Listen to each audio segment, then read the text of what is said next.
is the Daily Caller, founded by Fox News white supremacist lover Tucker Carlson, sent an editor by the name of Virginia Kruta to a rally in St. Louis over the weekend where Alexandria Ocasio Cortez was speaking in support of Democratic congressional candidate Cori Bush. Go support Cori Bush right now. What the writer found were horrors almost unimaginable to red-blooded, patriotic Americans like the listeners of the Daily Caller, who are talking all about how just things like just spending all day like just jerking off to hot Syrian refugees. Like, that's disgusting. Jesus Christ. Anyway, so here's the clip. She's being dubbed the new darling of the progressive left. New York congressional candidate Alexandria Ocasio Cortez getting national attention as she hits the campaign trail for fellow Democrats. Well, our next guest is a conservative, and she went to one of her rallies. Daily Caller's Virginia Kruta, thank you so much for being with us. And you wrote an op-ed about it. Tell us why you went to her rally. What was the interest? Thanks for having me. Well, I went kind of to see what the fuss was about, really, because you know what, I don't. No, I'm not going to listen to this. But anyway, so yeah, in her account of her event, Virginia Kruta writes, but then Ocasio-Cortez spoke, followed by Bush, and I saw something truly terrifying. I saw that just how easy it would be, were I less involved and less certain of our nation's foundings and its history. Like, why does that matter? Like, can't people just like not care about that and actually try to make people's lives in the present better? To fall for the populist lines they were shouting from that stage. I saw how easy it would be as a parent to accept the idea that my child deserved healthcare and education. Like, is this just some sort of trap? Like, do children really not deserve education and healthcare? So if so, conservative, if you really do believe that, shout that out, please, from the rooftops, because Americans would be very interested, in my opinion, to hear that. I saw how easy it would be, as someone who has struggled to make ends meet, to accept the idea that a living wage was a human right. $15 an hour. Above all, I saw that how easy it would be to accept the notion that the government's job was to make sure these things were provided. The horror! I mean, can you even imagine how sick in the head you have to be to believe that your fellow human beings, or God forbid, your own children, deserve a living wage, healthcare, and education in a country as prosperous and as wealthy as the United States? Like, this is literally... Yeah, this is her reaction. The horror. Yeah, so that's what we're talking about. Apocalypse Now there. The horror. Yeah, that's the point there. Lucky for us, though, Kruta double-dipped in this clip to capitalize here on her dramatic experience with an appearance on Fox News on Tuesday morning, where she characterized her time at the rally as most uncomfortable. So, like, is she going to say? She's going to go around and say to people, this is what she's saying. She's going to go around, talk to people, and say, you know what, you don't deserve health care. You silly little boys. You don't deserve health care. What are you talking about? You don't deserve education. Like, this is the richest country in the world. Are you telling me we can't pay for health care and college education for our children? I think we can. I mean, I've been to conservative rallies before. I've been to a Trump speech. I've been to a Ted Cruz rally when he was running for president. Fun. And I just kind of wanted to see, why the message was resonating. Because really, the socialist message is gaining steam within the Democrat Party. So based upon what you saw, why are people drawn to this message? Well, I was listening to them talk, to Ocasio-Cortez and also to Cori Bush, who she was stumping for in St. Louis. And they say things, they talk about things that everybody wants, especially like if you're a parent. They talk about education for your kids, health care for your kids, the things that you want. And they're saying that you can have. If you're not really paying attention to how they're going to pay for it or, the rest of that, it's easy to fall into that trap and say, my kids deserve this. And well, maybe the government should be responsible for helping me with that. But it's not a trap. They can pay for it. They can pay, and they've said over and over and over again how they can pay for it. And they said that they will pay for it. and that it's going to be more economically sound than anything your old tire system has to offer. So yeah, that's incredible. Yeah, it's simply a huge mystery. Where on earth raising taxes on the 1%? Raising taxes on the 1%. Where on earth we could get the money from? Our huge ass defense budget. Our defense budget. Our defense budget. Yeah, that's. I think you could get the idea there. So yeah, and then of course we have this incredible interaction of people here. So this is a guy on Twitter called Maxtastrophe saying, "You're concerned about your children assuming they have a basic right to healthcare. Is this a parody? Healthcare." Virginia Cruder responds, "Healthcare is not a basic right, and I'm concerned that anyone else's kids assume they have a right to demand someone else to finance their healthcare." Yeah, well, it's going to be very easy to finance, and your kids are also getting it too, so you should be happy. Okay. Anyway, we're going to move on now to our next story of the day. Betsy DeVos, sort of a fun story.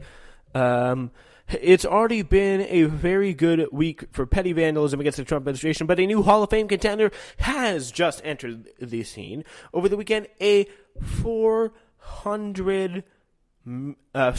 million yacht owned by the family of U.S. Secretary of Education Betsy DeVos was reportedly untied and set adrift from a marina in Huron, Ohio.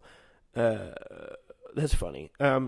According to a report from the Toledo Blade, the captain of the 163-foot boat called the Sequest, it's a great name, called the Huron Police Department at around 6 a.m. Sunday morning after he and the crew realized the vessel had been set free to roam around the friendly freshwater seas. It's a huge boat. It's like probably...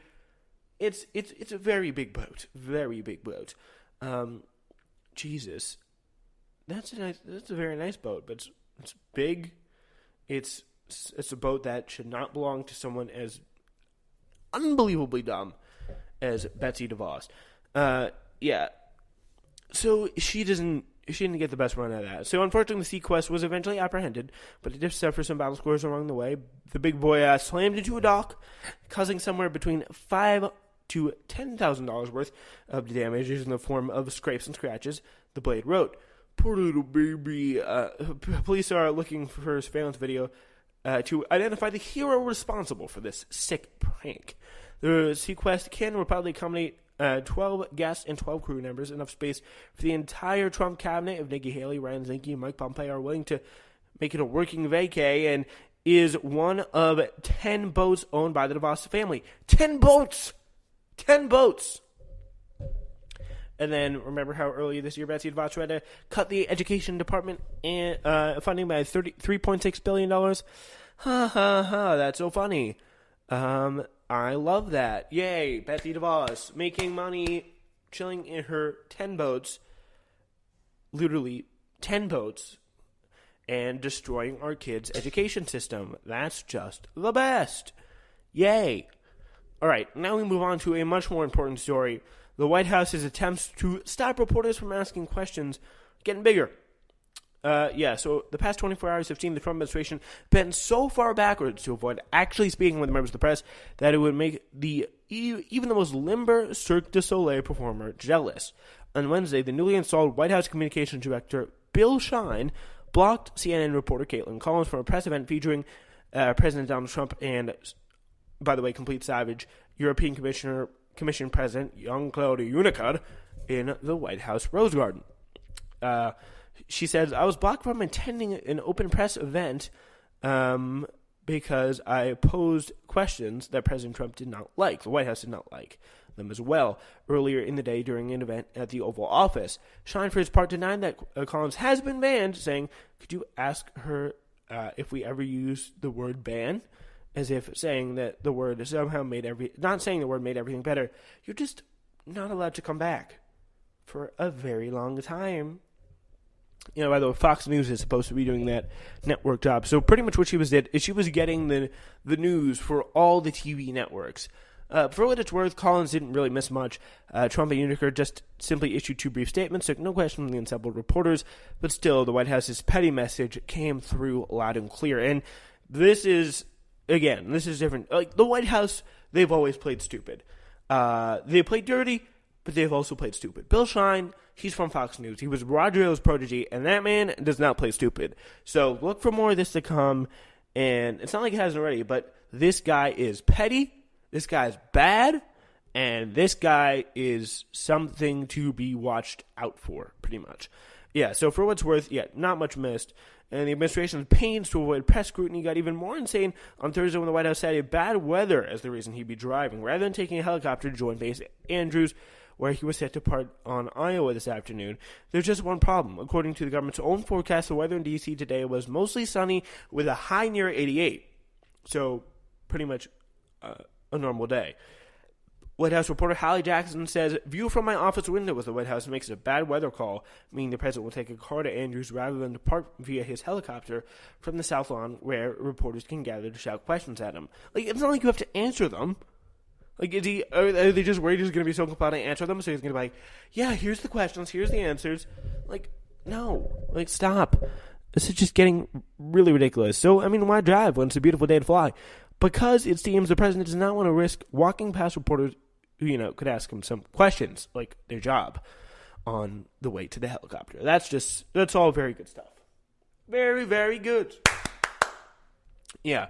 So, conservative teens have gathered for a Turning Point USA convention. It's pretty interesting. And Catherine Kruger has a great article about this. And she starts off by saying, a semi-wise man once misattributed to Winston Churchill a quote that, I'm paraphrasing here, goes a little something like, "If you're not liberal when you're young, you have no heart. Then, if you grow old and your heart turns black and you are then compelled to vote for similarly black-hearted, joyless Republicans." That brings me to a piece in today's New York Times, which profiles a number of young conservatives who are attending a 4-day leadership conference put on by Turning Point USA in Washington. Because, I mean, who hasn't viewed young conservatives with just a lot of curiosity? It's probably this is a good piece of journalism by the New York Times because it's kind of exposing something that everyone really is curious about. Like, how can young people like conservatives? I just don't get it. TPUSA is one of the most demonstrably lame, astroturf political movements, quote-unquote, currently on vogue. But there is going to be something that we're going to have to vote for these. We're going to have to roast some of these youngsters who are doing this. And this is the summer they're going to, by the way. It's not too late now, by the way. Before we get a little spicy in here, it's not too late now to get out and save yourself from a lifetime of pretending to be excited.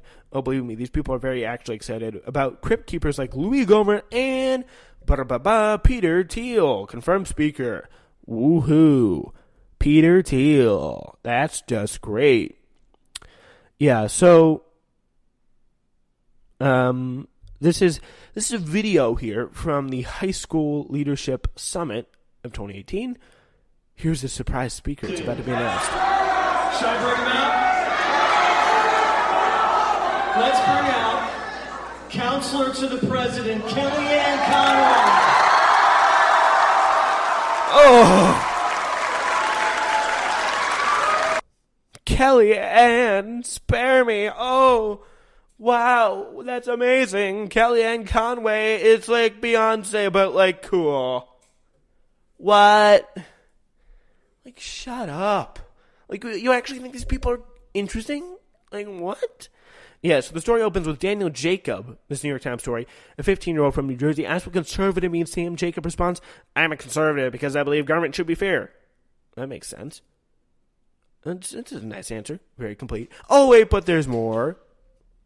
And that the Constitution shall not be infringed. Where I live in North New Jersey, to get a license for your gun is really difficult. Without a gun in your house, you're vulnerable. Not just from terrorists or criminals, but also from the government. Because the whole point of the Constitution is to protect us from the government. I mean, what? So yeah, he's like, this guy, he needs to continue his more education more. I'm the same age as him, but I already know that he should get out of those North New Jersey schools and back into reality where he can actually come to the realization that the government is not going to stampede his home. And there's not going to be terrorists in North New Jersey. Sorry. Yeah, so he's also asked whether he's a poor little boy and an outlier.